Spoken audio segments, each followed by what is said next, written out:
Hey everyone, welcome to the channel. As we move into the month of June and approach the 1-year mark of the launch of the Energon universe, the second wave of Skybound's G.I. Joe miniseries kicks off with Scarlett #1 by Kelly Thompson, Marco Ferrari, and Lee Loughridge. The title will be another 5-issue miniseries starring, as you might expect, Scarlett, a code name for Shauna O'Hara, one of the 13 original members of the G.I. Joe team and a staple character for the franchise. As one of the mainstay characters, it was only a matter of time until she appeared in the Skybound continuity, and hey, she landed her own miniseries, no less. All right. While we'll have to wait until the series is concluded to ultimately assess where it sits quality-wise in relation to the previous series Duke and Cobra Commander, when comparing the first issues of the 3 titles, this inaugural issue is another solid entry with a strong start. Of course, nothing is likely going to top the sheer audacity of putting both Megatron and cobra-la in that first issue of Cobra Commander, but setting that aside, Scarlett #1 does bring a lot of promise to the table. Most of that is down to what I think is a fairly compelling setup. It seems like the main thrust of this miniseries is going to be Scarlett infiltrating the Arashikage Clan with 2 primary objectives. The first is establishing contact with Jinx, another undercover operative within the Arashikage Clan, and bringing her back home. The second objective is not explicitly detailed in this issue, but it has to do with some kind of weapon that the Arashikage Clan is in possession of. There's a personal spin to this mission, however, as Scarlett not only served with Jinx, but the 2 were thick as thieves. Their close bond is stated outright by the title character when Scarlett says that Jinx is like a sister to her, and their friendship is demonstrated in a series of flashbacks that showed that the 2 women were roommates and even came up with their own secret codes to communicate with each other. The setup of Scarlett's mission would have already been interesting without her history with Jinx, but their friendship alters the stakes of the mission in a meaningful way that leaves plenty of room for additional layers of drama and complications, which usually makes for enjoyable reading material. So far so good. The first issue also has a nice globe-trotting spy/martial arts vibe to it, all things that gel effortlessly with the G.I. Joe franchise, and it's just nice to see after Duke and Cobra Commander were mostly locked to the continental US. Thompson is working with a solid concept here that's a good fit for the brand and for the character, and so far it's being executed in an intriguing way. Stalker speculates that Jinx has found an ally within the Arashikage Clan, and if you're like me, your mind immediately went to Snake Eyes, but I think there's a really good chance that's just what Thompson and Skybound wants us to think. So I wonder if that ally is more likely to be Storm Shadow or even someone else altogether.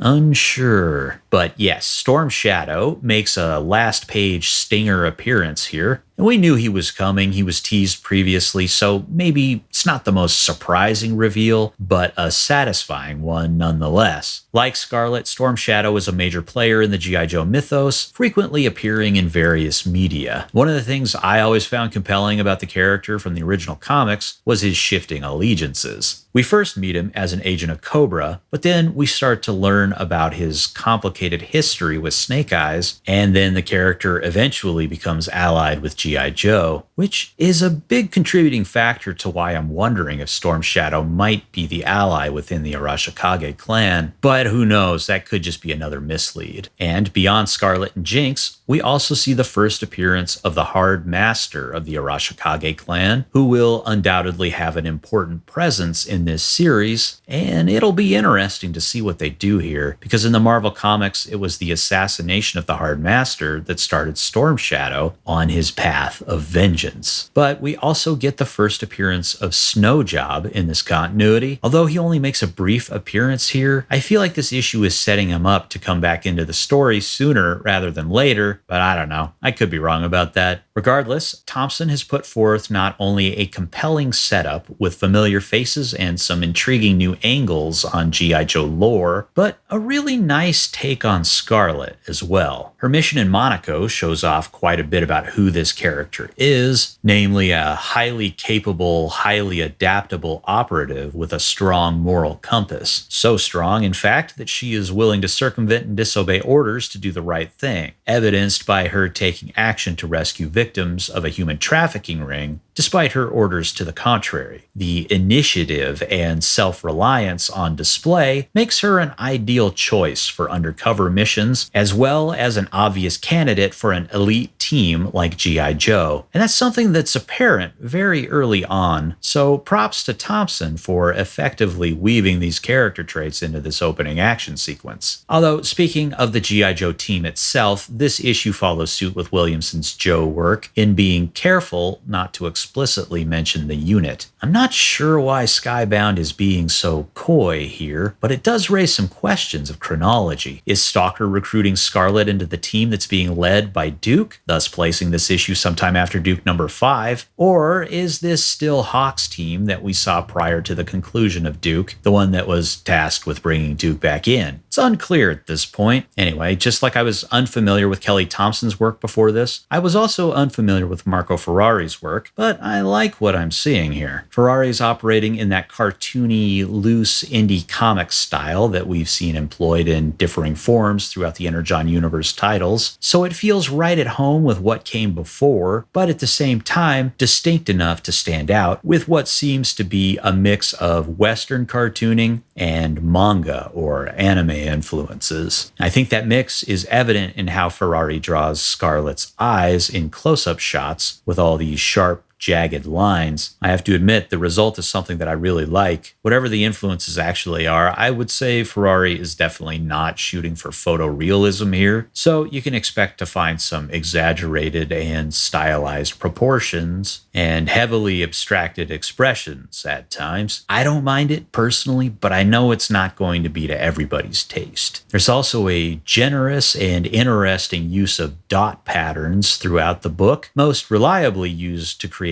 depth or accentuate shadows or this guy's coat for some reason. Although it looks like somebody forgot to get the rest of his sleeve. Whoops! This pattern is also used in the gutters to add a little punch to the panel when Scarlett sees Jinx for the first time. And it's also used as motion lines, interestingly enough, to emphasize movement and action later on during the Monaco segment, which is something I feel like I don't see a lot of. There's also a pleasing to look at use of this pattern in the segment towards the end of the book to create some visual interest with the snowy landscape, like these panels where the patterns are done in varying shades of blue, or this panel with the pattern used to give shape to the settled snow on these trees, and the usage of blue outlines makes these little environmental details in this panel pop. There's just something about the mix of the two here that makes this image striking and unusual. Speaking of unusual, we have to talk about this image. Conventional wisdom with comics is that the order of images should follow how we read, so left to right and top to bottom. Normally that would translate to the movement and sequence of this particular image being read like this. But that doesn't really make sense when you consider the flow of the actions rendered within this image, as well as the panels that immediately precede and follow this double splash. Right before this, Scarlett was not shown attacking a ninja, so it doesn't make sense for one to be groaning on the ground, which would be first in this sequence if you started at the top left of the image like you would do normally. So Ferrari is breaking the rules here, and I gotta be honest, this is kind of a difficult image to parse, or at least I thought so. I could be wrong here, but I think the action starts at the center right with Scarlett jumping over this ninja, who we'll call Ninja Number 1. And Ninja Number 1 is not incapacitated at this time. He's just been evaded. So keep that in mind. Then the action jumps up the page slightly and starts moving right to left, where Scarlett encounters Ninja Number 2, this guy with the staff, who is cut by her blade and falls to the ground, as Ninja Number 3 moves in with the size. Ninja Number 3 is taken out with a kick to the face and falls down, and Ninja Number 4, the guy with the distinctive eye and scar, advances on Scarlett as she stands over Ninja Number 3. Ninja Number 4 pushes Scarlett back, and they cross swords at the bottom right of the page, close to where she started. putting her in proximity to Ninja number 4 and Ninja number 1, who, remember, has not been incapacitated yet, but soon will be, as on the next page, Scarlett dispatches 2 ninjas. Although for some baffling reason it wasn't made clear which was which, Ferrari went to great lengths to provide enough detail to make sense of this image, but that didn't extend to the next page for some reason, which is unfortunate. Anyway, the flow of the action should really look like this. Or at least I think so. I want to stress that I'm not totally sure if I'm right or not, but this is what makes the most sense to me. This is a complicated spread, for better or worse. It's certainly an interesting choice, one that demanded much more of my attention to untangle. I think I like it, maybe, but I'm not sure if that's just because I thought it was kind of fun solving it, almost like a puzzle. I definitely wonder if it had to be this complex. Still, I don't hate it, and ultimately, I think the takeaway here is that we can count on Ferrari to provide some elaborate and complex fight choreography in this series, and I'm curious to see what else he's got in store. But that's all I got on this one. Overall, I dug it. It's a good start, so let's see how it plays out from here. What are your thoughts on the issue? Do you like to see ninja in G.I. Joe, or do you prefer the military aspect more? Let me know in the comments, hit the like button if you liked the video, and hit the subscribe button for more. Thanks for watching, always appreciated. Hope you have a good rest of your day, and I'll see you next time.